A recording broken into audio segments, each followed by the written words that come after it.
Dear students, আমি BM sir বলছি। দেখো, আজ আমি একটা গুরুত্বপূর্ণ বিষয় নিয়ে তোমাদের সামনে হাজির হয়েছি।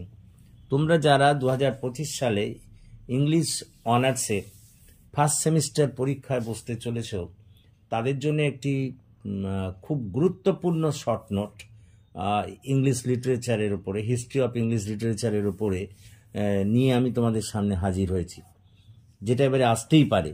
সেটি হলো write a short note on the wasteland. দেখো, আমি এই বিষয়টি তোমাদের একটু বুঝিয়ে বলবো এবং তারপরেই সঙ্গে সঙ্গে এটা লিখিয়েও দেব। তো এসে একেবারে আমরা কোশ্চেনের মধ্যে ঢুকে পড়ি। Write a short note on the wasteland. The Wasteland is regarded as one of the best work written by T.S. Eliot. ওয়েস্টল্যান্ডটাকে ওয়েস্টল্যান্ড তার এই যে একটা সাহিত্যকর্ম, এটিকে টি.এস. ইলিয়টের যে সমস্ত সৃজনীমূলক লেখা আছে বা সৃষ্টিধর্মী লেখা আছে তার মধ্যে অন্যতম বলে বিবেচনা করা হয়। ইট ওয়াজ পাবলিশড ইন 1922। 1922 সালে এটা প্রথম প্রকাশিত হয়েছিল। It is a famous literary poem representing a bleak picture of the contemporary world. এটা একটা বিখ্যাত সাহিত্যমূলক কবিতা, যার মধ্যে দিয়ে তৎকালীন সমসাময়িক বিশ্বের একটা চিত্র তুলে ধরা হয়েছে। This poem combines legend of Holy Grail and the Fisher King with the vagueness of the British society.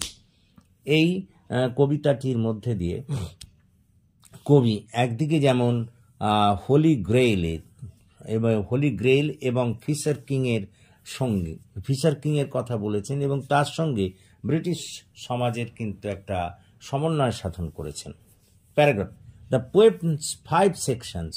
এই কবিতার 5টা বিভিন্ন দিক আছে এবং সেগুলো হলো the burial of the dead, a game of chess, the 5 sermon, death by water and what the thunder said depict the landscape of the contemporary world. এইগুলোর মধ্যে দিয়ে, এই 5টা বিভাগের মধ্যে দিয়ে তিনি কিন্তু সমসাময়িক বিশ্বটাকে তুলে ধরেছেন। The Burial of the Dead presents the many themes of sorrow and disappointment.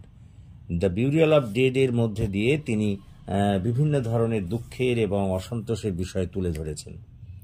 A Game of Chase uses alternate narrations to explore these topics in a personal experience of several people.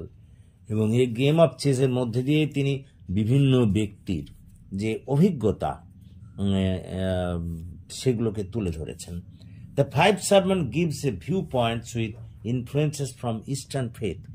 প্রাচ্যের বিশ্বাসের ওপর ভিত্তি করে তাদের মতামতকে তিনি the 5 সার্মনের মধ্যে দিয়ে তুলে ধরেছেন। And what the thunder Said ends with a picture of judgement. এবং হোয়াট দ্য থান্ডার সেডের মধ্যে দিয়ে তিনি একটা বিচারের চিত্রকে তুলে ধরেছেন। And finally Death by Water depicts a brief poetic appeal. এবং ডেথ বাই ওয়াটারের মধ্যে দিয়ে তিনি কিন্তু একটা কবির নিজস্ব আবেদনকে তুলে ধরেছেন। Paragraph. The poem is woven with a rich array of voices including literary and cultural references from sources. হ্যাঁ, এই কবিতাটি যদি বিশ্লেষণ করা যায় তাহলে দেখা যাবে যে এখানে কবি টি.এস. ইলিয়ট একদিকে যেমন তার সাহিত্যগত, সংস্কৃতিগত এবং তার নিজস্ব বক্তব্যকে তুলে ধরেছেন। It also includes musical references like Wagner music hall. এবং একই সঙ্গে তিনি ওই বিভিন্ন ধরনের সঙ্গীতের বা সুরের একটা দৃষ্টান্তকেও তুলে ধরেছেন। উদাহরণ হিসেবে ওয়াগনার এবং মিউজিক হলের কথা বলা যায়। Paragraph. Hence in conclusion it can be said without any hesitation. সুতরাং সিদ্ধান্তে নির্দ্বিধায় বলা যায় the T S. Eliot brought sensational movement in English literature through this work. এই